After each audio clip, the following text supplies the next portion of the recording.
Good evening, children, and welcome to another amazing episode of Inspiring Young Minds. We are at the 100th episode, and it's so exciting to know that, we've completed 100 weeks of Inspiring Young Minds, right? And I'm sure all this has been only possible with all your help. So, thank you so much for being a part of this journey. And let's get started with today's topic called the Alpona art, right? So, let's get started. Okay. As I had told you, we are at Inspiring Young Minds, session 100, and our topic of discussion today is Alpona art, right? So, what is Alpona art and where does it originate from and how does it look is what we're going to discuss on today's session. So, Alpona or Alpona is basically, if you look at it, it's a South Asian kind of folk art, and this traditionally was practiced by women folk, right? So in Bangladesh and in Calcutta and West Bengal, you would see all these women were so talented, so creative, and they wanted to put these motifs and patterns in their houses, and they painted not only their floors, their walls, and ceilings. And whenever there was any religious function or any function at their home, whether it could be a marriage or a naming ceremony, they did this Alpona art on the floor. And predominantly, they started using rice flour, and I'll show you the technique of using it also. And this is basically derived from the Sanskrit word called alampana, right? And what does it mean? It means to plaster with, or to coat with, or to stick with, right? And as I told you, and as you can see in this picture, it's so beautiful. And the auspicious occasions, as I told you, when they started making this, what was the use of using rice flour? Because after the usage, any ants or the small insects could eat on it and feed on it. So that is how it was done. And see, it was since it was made from rice flour, it was like an everyday practice, or at least a weekly practice that they used to do it, right? You can see how geometrically it's so beautiful, and along with that, you can see a lot of designs, like probably you can think in terms of mehendi design, right? So that is how beautiful this Alpona art was. And look at the symmetry in this picture. And I'm sure by now you understood that the background is mostly a maroon, or the red oxide which they used to put, and on that, when they did this white dots and white picture, the picture really stood out, right? So the drawings really stood out. And basically this was only a red and white kind of a drawing.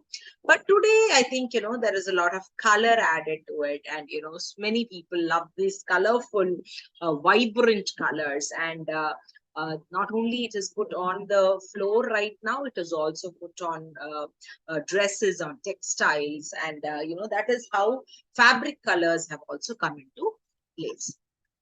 So, as I had told you, that the women folk were very, very talented, and to bring out their talent, for them to showcase their talent, they used to paint their houses, and they used to do this. And I'm sure, each woman would want to show her talent. So, however intricate the drawing was, and that is how beautiful these pictures came up to. And that was a kind of a prestige to show off your motive and patterns also, right? And they also used to add a lot of flowers and animals and humans and trees and all these into those geometric designs, so that it would be looking more of an everyday life of this villages, right? So when you look at this Alpana art, as you saw in the previous pictures, here I'm showing you the different forms of these art, right? So in South India, we call it the kolam, right? You can see it is also in this red background with white colored rice flour used. And here also it is geometric, but you can see the design part of it is a little more towards, Tamil Nadu and Kerala. Then you can see a rangoli. Rangoli is, as the word says, rang, which means color. So here you can see a lot of colorful patterns added, again with symmetry. And again, during festives, you can see this, and so beautiful that you can look at it, right? And the last one which I'm going to show is what is called Pookolam. Pookolam means predominantly it is the, in Kerala, they do this, especially during Onam or any Kerala festivals. Mostly it's during Onam. And you can see again a lot of symmetry. And Pookolam, Poo means flowers, a kolam means the design or the rangoli. So it is done predominantly here with, flowers and leaves, and how natural these colors could be, right? So that is how they used to do this. Now, as I told you, the Alpona art is now with a lot of colors to add vibrancy. And today you can see they sometimes, don't do it on a daily basis. So they take fabric paints and paint it on the, entrance of their houses. And they also put it on the floors, and sometimes even on the walls, just to give an added beauty to their household, right? So you can see here how they are using a paint and a brush to do the Alpona art.